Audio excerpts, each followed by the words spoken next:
할렐루야. 오늘도 하나님께서 우리에게 이 말씀 가운데 주시는 은혜가 이 아침에 우리 모두에게 있기를 간절히 소망합니다. 오늘 우리가 함께 나눌 말씀은 마태복음 16장 22절에서 28절까지 말씀입니다. 우리가 굉장히 잘 아는 말씀이죠. 예수님께서 제자들에게 비로소 자신이 고난을 받고 죽임을 당하고 부활하실 것을 가르쳐 주십니다. 하지만 수제자 베드로는 아주 강경하고 단호하게 그것을 거절합니다. 물론 이러한 거절은 베드로에게 어떤 의미에서든지 예수님이 너무 귀한 존재였기 때문에 이런 거절을 하지 않았겠습니까? 베드로의 이런 반응에 대해서 예수님은 아주 크게 혼내십니다. 심지어 사탄이라는 단어를 사용하시는 걸 보면 우리가 지금 생각하는 것보다 더 엄하게 베드로를 꾸짖는 것처럼 보입니다. 흥미로운 점은요, 이 베드로가 혼나는 장면 바로 앞에 베드로가 크게 칭찬받는 내용이 자리를 하고 있다는 겁니다. 예수님께서 제자들에게 사람들이 나를 누구라고 하느냐라고 물으시고, 사람들은 그렇게 말하지만 그렇다면 너희는 나를 누구라고 말하느냐라고 물으시죠. 그래서 베드로가 말합니다. 주님은 그리스도시고 살아계신 하나님의 아들이십니다 라고 잘 대답합니다. 예수님은 그 대답을 아주 흡족해 하시고 말씀하십니다. 바요나 시몬아, 내가 복이 있도다. 이를 내게 알게 한 이는 혈육이 아니요 하늘에 계신 내 아버지이시다. 또 내가 내게 이르노니 너는 베드로라. 내가 이 반석 위에 내 교회를 세우리니 음부의 권세가 이기지 못할 것이다 라고 말씀하십니다. 예수님은 베드로가 대답한 그 고백, 그 대답 위에, 그 반석 위에 자신의 공동체, 교회를 세운다고 말씀하십니다. 그 교회는 음부의 권세가 이길 수 없습니다. 사망의 권세가 이길 수 없는 공동체입니다. 그 공동체는 부활의 공동체고 생명의 공동체고 승리의 공동체가 될 것이라고 말씀하십니다. 그리고 오늘 본문 베드로가 심하게 혼나는 장면이 이어서 등장을 하는 것입니다. 예수님께서 나의 교회, 음부의 권세가 이기지 못하는 교회의 터에 대해서 말씀을 하시고 바로 이러한 내용이 나오는 것은 의미가 있다고 생각을 합니다. 교회의 터, 교회의 뼈대는 베드로의 고백처럼 예수님은 그리스도시고 구원자시고 살아계신 하나님의 아들이라고 믿고 고백하는 것에 교회의 터가 있습니다. 오직 이것만이 교회의 유일한 터가 됩니다. 교회는 구호단체도 아니고 사회복지단체도 아닙니다. 교회의 본질은 예수님을 구원자로 고백하는 것에 있습니다. 교회의 유일한 뼈대는 예수님께서 그리스도시고 살아계신 하나님의 아들이라고 신뢰하는 것에 있습니다. 그것이 교회의 유일한 뼈대, 본질, 터일 것입니다. 그렇다면 교회의 내용은 뭐가 되어야 할까요?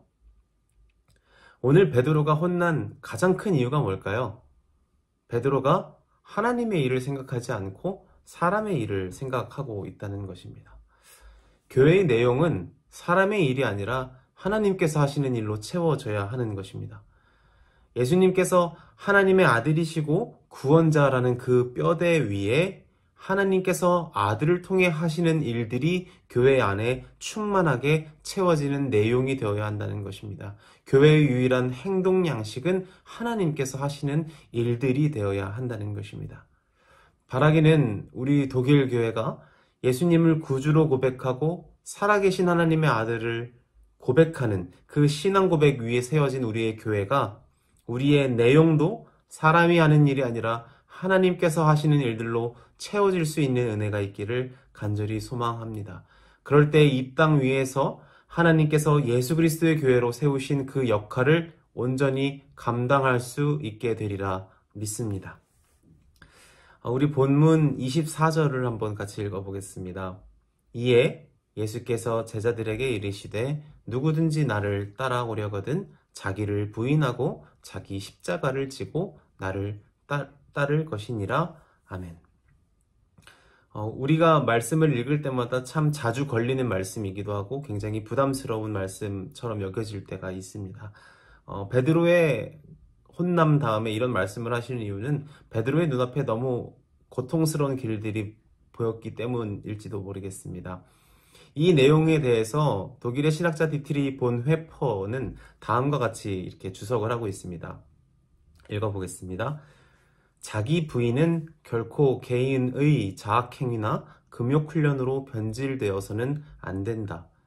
자기 부인은 이제 자기 자신을 아는 것이 아니라 오직 그리스도만을 아는 것이다. 자기 부인은 우리 앞에 놓여있는 매우 힘든 길을 바라보는 것이 아니라 앞장서 가시는 분을 바라보는 것이다. 다시 말하면 자기를 부인한다는 것은 오직 다음과 같은 뜻이다. 그분이 앞장서 가시니 그분을 굳게 붙들라.